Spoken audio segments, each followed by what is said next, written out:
Legal years کے لیے وصیت کی جا سکتی ہے، لیکن اس پر ریسٹرکشن ہے.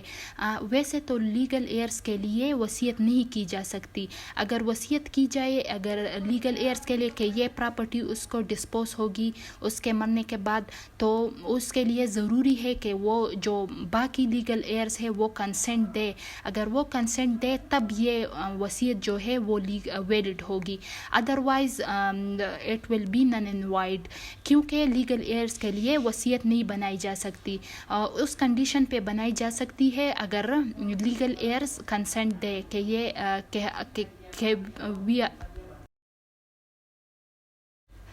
اب وصیت کے پاور پہ 2 ریسٹرکشن ہے. There are 2 restriction on the testamentary powers. Testator وہ یہ ہے، ٹیسٹیٹر کسی لیگل ایئرز کے پیور میں وصیت نہیں بنا سکتا. So a testator can't make a valid will in favour of legal heirs. یہ وصیت تب ویلڈ ہو سکتی ہے اگر دوسرے جو لیگل ایئرز ہے وہ کنسنٹ دے. اگر وہ راضی ہو تب یہ وصیت ویلڈ ہوگی. ادروائز کوئی بھی ٹیسٹیٹر لیگل ایئرز کے فیور میں وصیت نہیں کر سکتا. جو دوسری ریسٹرکشن ہے وہ ہے پراپرٹی کے حوالے سے، کہ کوئی بھی شخص 1/3 آف ہز پراپرٹی کے سوا وصیت نہیں کر سکتا. 1/3 پراپرٹی سے زیادہ وصیت نہیں بنا سکتا. یعنی no more than 1/3 of the property can be disposed by way of will. So وصیت کے تھرو جو میکسیمم پراپرٹی ڈسپوز ہو سکتی ہے وہ 1/3 ہے. اگر 1/3 سے زیادہ اگر کوئی شخص ٹیسٹیٹر وصیت کے تھرو پراپرٹی دینا چاہے تو اس کے لیے ضروری ہے کہ اس کے لیگل ایئرز کنسنٹ دے. کہ اگر وہ کنسنٹ دے تو پھر یہ 1/3 سے زیادہ ہو سکتی ہے. ادروائز 1/3 سے زیادہ کوئی بھی ٹیسٹیٹر اپنی پراپرٹی کو ڈسپوز نہیں کر سکتا ول کے تھرو. وصیت کو ریووک بھی کیا جا سکتا ہے. Will can be revoked by the testator at any time during his life time. وہ کسی بھی وقت اپنی زندگی میں ول کو ریووک کر سکتا ہے.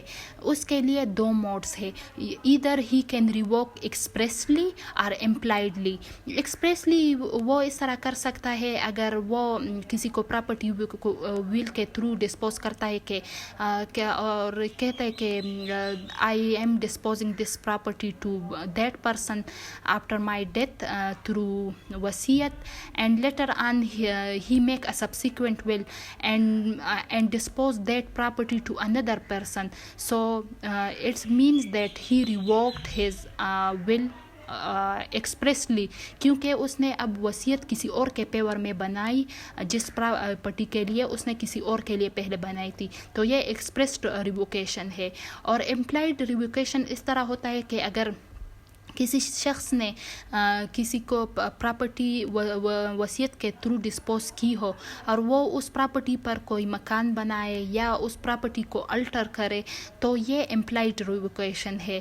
تو ول جو ہے وہ موویبل پراپرٹی پہ ول کے تھرو موویبل پراپرٹی بھی ڈسپوز ہو سکتی ہے اور اموویبل بھی. تو ریووکیشن 2 طرح کی ہوتی ہے, ایکسپریسڈ اینڈ امپلائڈ.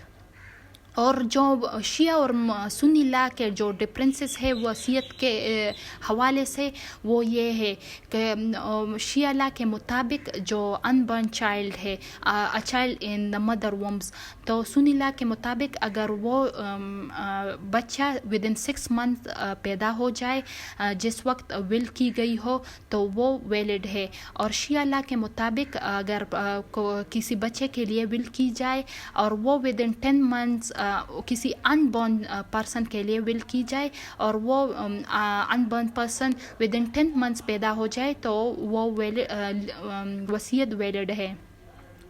اور سنی لا کے مطابق لیگل ایئرز کے پیور میں وصیت نہیں کی جا سکتی، اور شیعہ لا کے مطابق لیگل ایئرز کے پیور میں وصیت کی جا سکتی ہے، لیکن اس کی جو پراپرٹی کی جو حد ہے وہ 1/3 سے زیادہ نہیں ہونا چاہیے. اور سنی لا کے مطابق اگر وصیت لیگل ایئر کے پیور میں بنائی گئی تو اس کے لیے ادر لیگل ایئرز کی کنسنٹ ضروری ہے. آج کے لیے اتنا ہی، اور if you have any question regarding this topic, let us know about your questions.